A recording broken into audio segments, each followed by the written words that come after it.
శుక్లాంబరధరం విష్ణుం శశివర్ణం చతుర్భుజం ప్రసన్నవదనం ధ్యాయే సర్వవిఘ్నోపశాంతయే.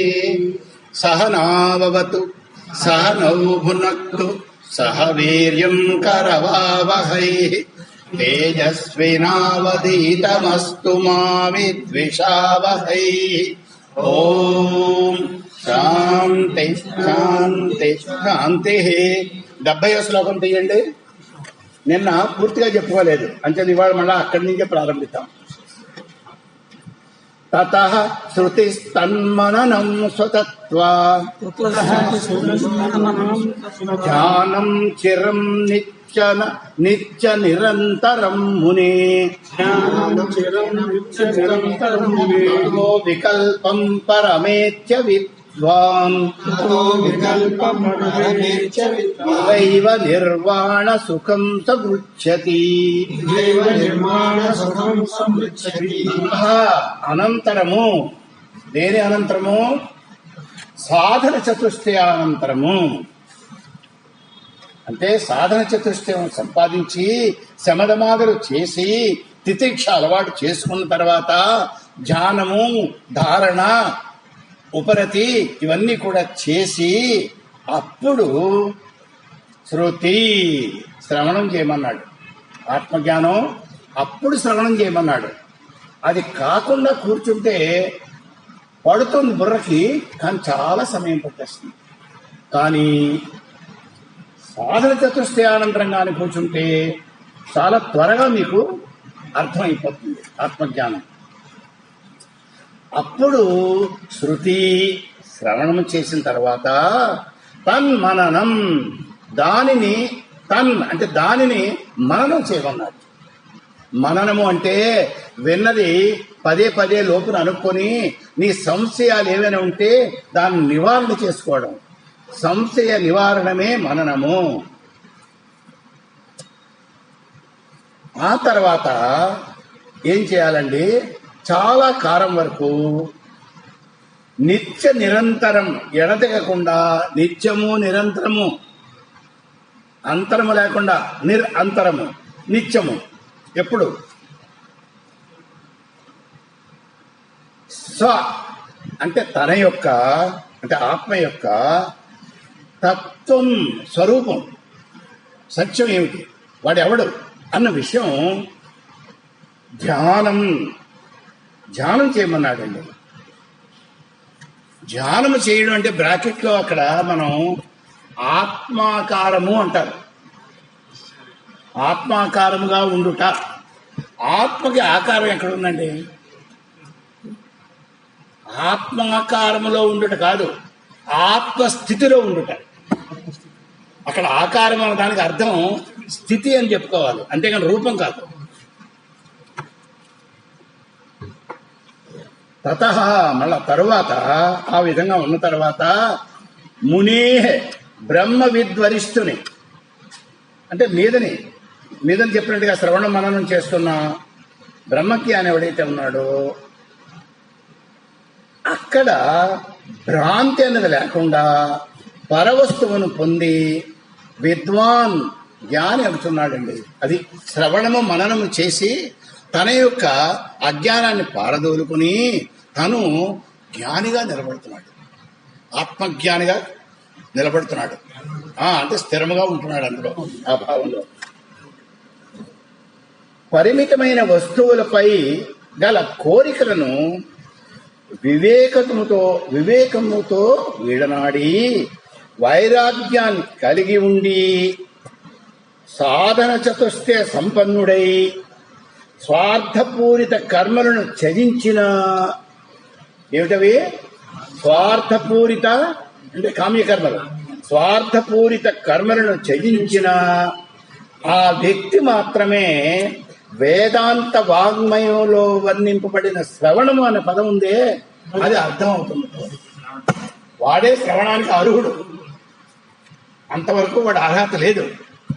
భోగాల వెనక పరిగెడుతున్న వాడికి శ్రవణం ఎక్కడ వస్తుందండి? రాదు. మనసు అటే వెళ్ళదు, అటే వెళ్ళి ఇటే రాదు, అటే వెళ్ళిపోతుంటుంది. అందువల్ల అంటే వివేకము, వైరాగము, వివేకము, వైరాగ్యము ఈ రెండు కలిగినప్పుడే శ్రవణానికి మనిషి అర్హుడవుతాడట. శ్రవణం అంటే ఆత్మజ్ఞానాన్ని. ఓకే, అవగాహన లేని వ్యక్తి తనంత తానుగా శృతిని అర్థం చేసుకోవడం చాలా కష్టం. తనంత తానుగా శృతిని అర్థం చేసుకోవడం చాలా కష్టం. ఈ కారణం చేతనే సాధకుడు కనీసం ఒక్క శాస్త్ర గ్రంథాన్నైనా నిజమైన గురుముఖంగా వినడం అత్యవసరం. ఒక్క గ్రంథమైనా పూర్తిగా వినాలి, ఏదో చాప్టర్లు కాదు.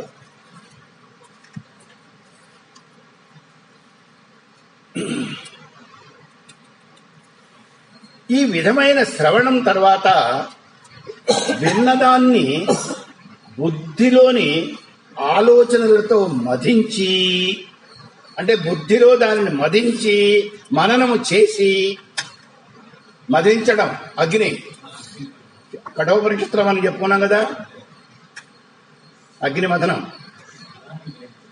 సారాన్ని గ్రహించడానికి మననము అంటారు. అంటే మీరు విన్న ఆలోచనలన్నీ, మీరు విన్న విషయాల్ని మథనం చేసి బుద్ధిలో విచారం చేసి ఒక నిశ్చయార్థానికి రావడమే మననం. అది ఈ మననం వల్ల ఏమవుతుందంటే శృతిలో వాడబడిన పరిమిత పదాలు ఏవైతే ఉన్నాయో అవి మీ బుద్ధిలో స్థిరంగా నిలబడతాయి. మీరు మననం చేయకపోతే ఇప్పుడు చెప్పిన మాటలు ఇవాళ జ్ఞాపకం ఉంటాయి, రేపు జ్ఞాపకం ఉండవు. మళ్ళా ఇప్పుడు చిదాత్మ ఎవడండి, ప్రమాత ఎవడండి అని అడిగాం అనుకోండి,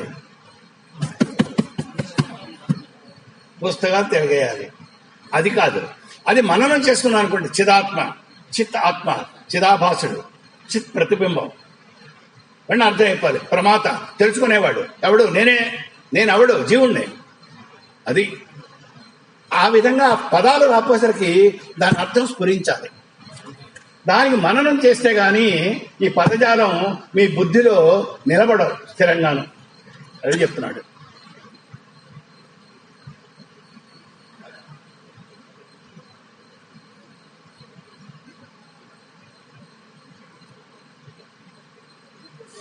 ఇంకా ఈ స్థితే నీకు కావాలి అనుకున్నవాడు ఈ భ్రమలు ఉన్నాయి చూసారా, విభిన్న వాదాలు, అవన్నీ కూడా తొలగించుకుంటూ పదార్థ నిర్మిత ప్రపంచ బంధము నుండి క్రమముగా ముక్తుడవుతూ, పదార్థ బంధం ఇదే. ప్రపంచంలో ఏమున్నాయండి? పదార్థాలు. ఏమిటవి? ఏ రూపంలో ఉన్నాయి? నామము రూపముగా ఉన్నాయి.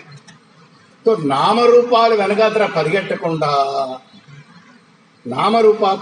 రూపాలు వెనకాతర పరిగెట్టకుండా క్రమేపీ శని మెల్లమెల్లగా ఈ ప్రాపంచిక దృష్టిని అంతర్ముఖం చేస్తే అప్పుడు నీకు స్పష్టమైనటువంటి బుద్ధి ఉంటుంది. ఎప్పుడైతే బుద్ధి స్పష్టంగా ఉందో అక్కడ ఏ అదర విచారాలు లేవో ఇప్పుడు మనం చేసిన విషయాలు అక్కడ స్థిరంగా ఉంటాయి. ఇదివరకే నీ బుద్ధి ఫుల్ అయిపోయింది అనుకోండి, హౌస్ ఫుల్, చెత్తతో నింపేశారు. ఇంకా ఈ విషయాలు అక్కడ ఉండవు, చూడలేదు. అంతే, ముందు దాన్ని క్లీన్ చేయాలి, బుద్ధి శుద్ధీకరణ అవ్వాలి. అయితే దాని మనలోనే నిశ్చయార్థంగా ఇది కరెక్ట్, ఇది తప్పు, ఇదే కరెక్ట్, ఇది తప్పు అంచేది ఇదే నేను వెళ్తాను, ఈ మార్గంలో నేను నడుస్తాను, ఈ ఆప్తవాక్యమే నాకు నచ్చింది అని నిశ్చయార్థంగా మీరు ఉండాలి. పోతే ఇంకా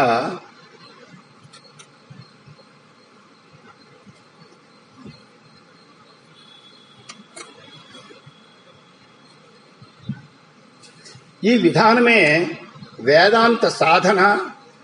భ్రమలను తొలగించుకొని తన్ను తాను స్పష్టంగా చూసుకోగలడమే ఆత్మ సాక్షాత్కారము, ఆత్మస్థితిలో ఉండడం, ఆత్మానుభూతి. సాక్షాత్కారం అంటే అనుభూతి, అంతేగాని కళ్ళతో చూడడం కాదు ఆత్మని. నీకు ఆత్మ భిన్నంగా లేదు. నువ్వే ఆత్మవే.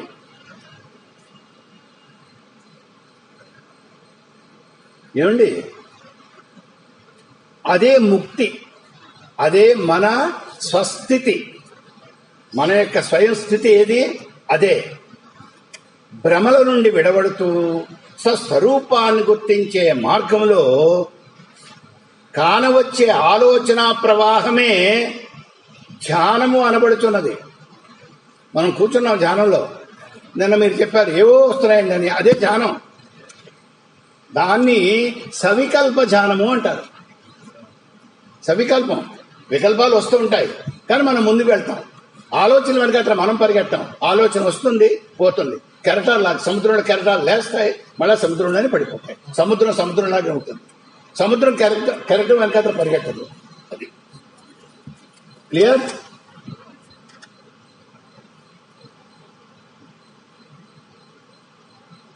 ఇక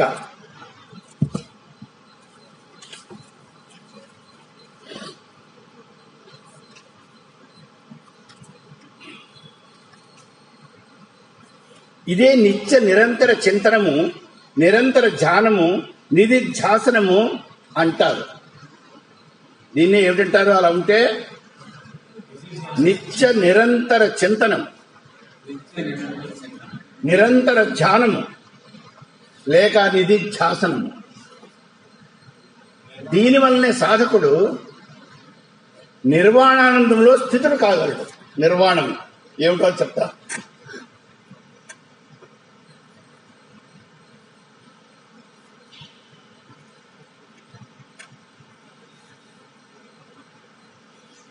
ఇది చక్కని ఇది నిర్వాణ దీపం.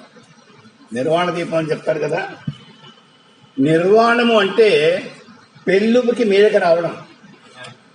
జ్వాల మీదకి వస్తూ ఉంటుంది, ఒత్తిలోంచి మీదకి వస్తూ ఉంటుంది. వెలుగుతున్న దీపం ఒత్తి చివర ఉన్న మంట మన దృష్టికి ఒకటిగా కనబడుతున్నప్పటికీ ఎన్నో వెలుగు రేఖల కూటమి అని నవీన యుగపు భౌతిక శాస్త్రం దృఢంగా చెప్తుంది. చెప్పాను కదా నిన్న. అదే ఇక్కడ చెప్తున్నాడు. అత్యధిక వేగంతో ఒకే దిక్కుగా కలిసి పయనిస్తున్న వెలుగు రేఖలు కలిసి ఒకే మంటగా గోచరిస్తుంది. ఒక పంఖ అమిత వేగంతో తిరుగుతున్నప్పుడు విడివిడిగా దాని రెక్కలు గోచరించవు, కానీ రెక్కలు ఉంటాయి. 3 రెక్కలు కలిసే పంఖ అయింది, కానీ మనకి ఏకంగా కనపడుతూ ఉంటుంది.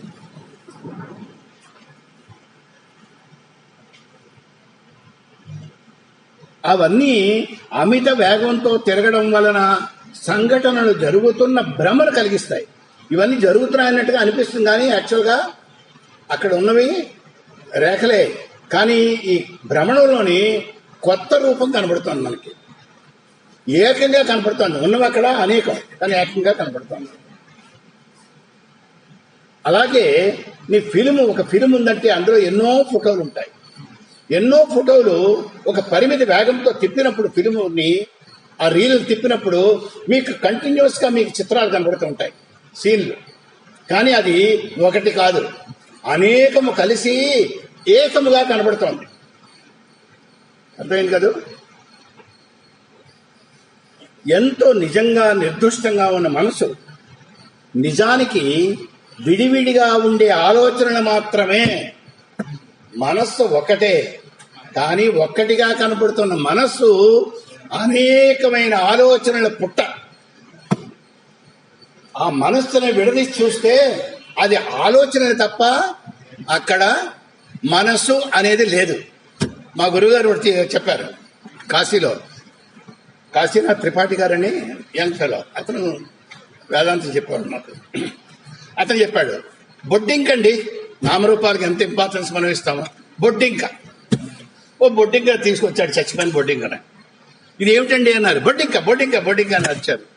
ఆ రెక్కలు బీకేశాడు, కాళ్ళు బీకేశాడు, బుర్ర బీకేశాడు. ఏమిటిది అన్నాడు. బొడ్డింకేదన్నాడు. లేదండి బొడ్డింక. అరే నువ్వు అన్నావు కదా బొడ్డింక అని. ఈ అవయవముల యొక్క సంఘాతమే నామరూపాత్మంగా నీకు కనపడుతుంది. వస్తు రూపంలో ఉన్నవి అక్కడ అనేకం, ఏకంగా కనపడుతుంది. ఎన్నో కోరికలు కలిసి ఒక మనసుగా కనపడుతుంది. ఎన్నో ఉపాధాలు ఉన్న చైతన్యాలు భిన్న భిన్నంగా ఉన్న చైతన్యం ఏకహ, ఒకటే చైతన్యం. ఓకే,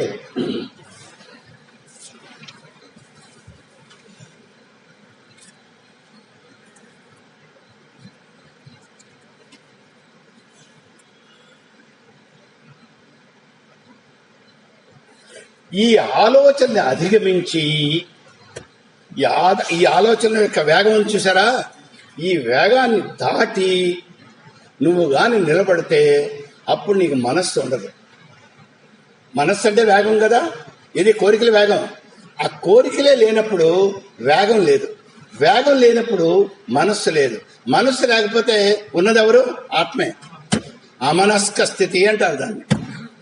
అమనస్క స్థితి, మనస్సు లేని స్థితి అమనస్క.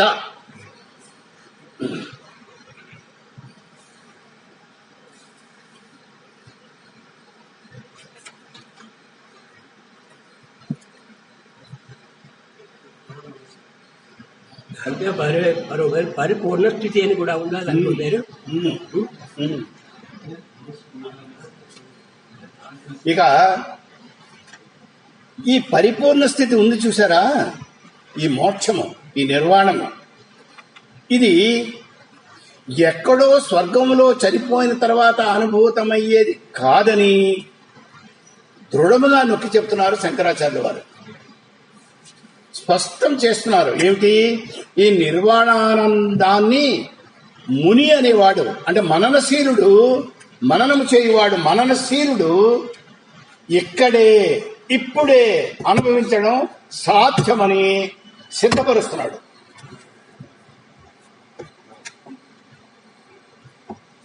బ్రహ్మవిత్ బ్రహ్మైవ భవతి, బ్రహ్మవిత్ ఆప్నోతి పరం. పరాన్ని పొందేస్తాడు ఇక్కడే బ్రహ్మను తెలుసుకుంటే. 71 యద్బోద్ధవ్యం తవేదానీం ఆత్మానాత్మ వివేచనం తదుచ్యతే మయా సమ్యక్ ఆత్మాన్యవధారయ. ఆత్మ ఏది అనాత్మ ఇప్పుడు వివరిస్తున్నాడండి. వివేకము అంటే ఏమిటో చెబుతున్నాడు ఇక్కడ. ఇదే నీవు స్పష్టముగా గ్రహించవలసి ఉన్నది. ఏది? ఈ వివేకమే నీకు కావాలి. వివేకము అంటే ఆత్మ అనాత్మ, నిత్య అనిత్య, వస్తు భేద విచారణ. చెప్పేస్తున్నారు.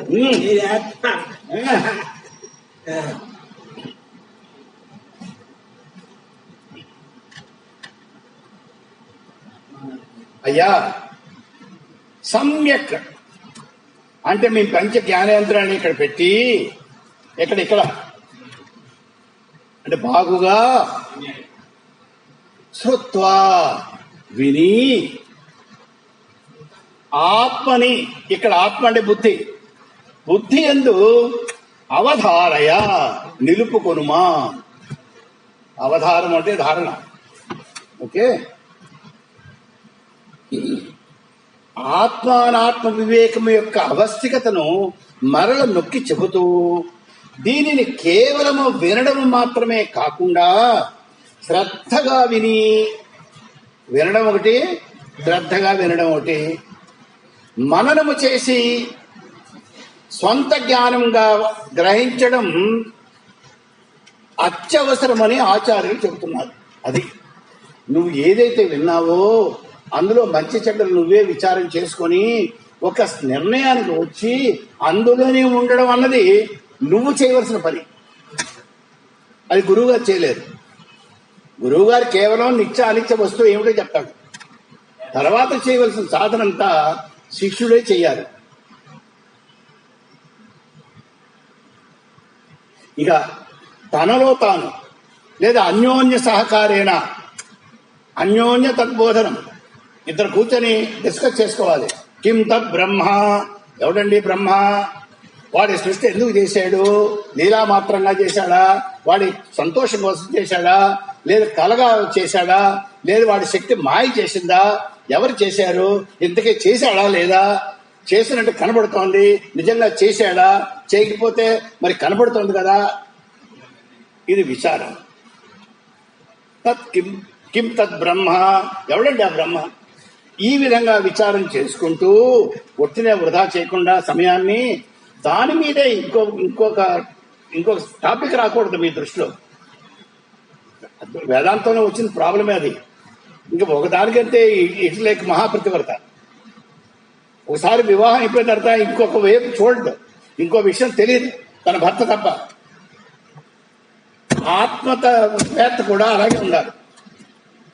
ఒకసారి నాకు అద్వైతమే కావాలి, నాకు మోక్షమే కావాలి అన్నప్పుడు ఇక దానికి సంబంధించిన విషయాలే తప్ప అన్య విషయాల మీదకి మనసు వెళ్ళకూడదు.